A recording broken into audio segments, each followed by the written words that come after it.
September has been a deal disappointing, as it often is David's and my favourite month. But it continued like much of the summer, colder than we've got used to and wetter than I ever remember. Which means that many flowers are spoiled even before they arrive, and many plants are putting on a half-hearted show. Plenty of foliage but few blooms. However, all is not lost, and the few gems have emerged anyway, the troopers of the garden I feel this year. First of all, the grasses have been flowering well. A rush grass that grows wild in our drainage ditches and creeps up the bank, hoping to be unobserved. But once it has arrived, it is extremely hard to remove, it's so tough. So we enjoy the elegance of its drooping heads. And similarly, the miscanthus flowering heads too, with Morning Light and David both doing their stuff. Yes, there is a miscanthus called David. They may not be brightly coloured, but they are no less valued. Other colour comes from the exotic canna leaves, which are stunning with the light behind them. And although there have been very few flowers on them, those that have appeared after the first flush, like this red one, are even more precious and exotic.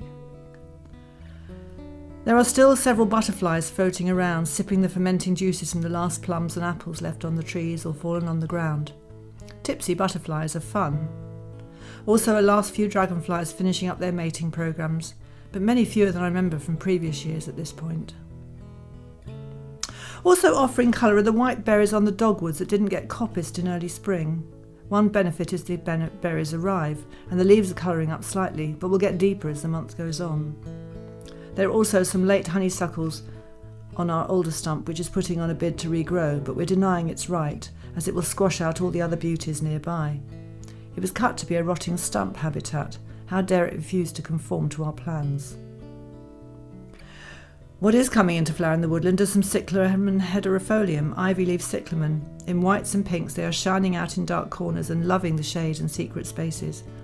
And elsewhere in the woods the hydrangeas are turning into the deeper shades of red and paler shades of pink and green, winter colours. Some are already picked for winter vases indoors as dried flower heads, while others are left to die slowly down and will be pruned in spring once more.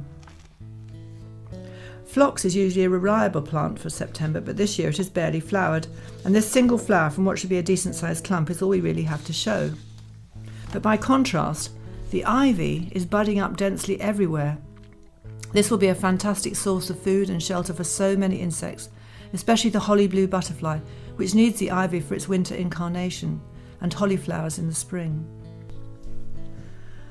The dahlias are also an expected hearty show of colour and form this time of year, but still very little to show for all the foliage growth they've put on. Again, insufficient heat, I believe.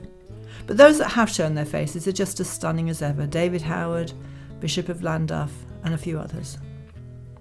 Another late summer flowerer is Fuchsia thalia, which took a hard hit last year and a while to come back from its base of regrowth this spring, but it made it through and is still flowering even now.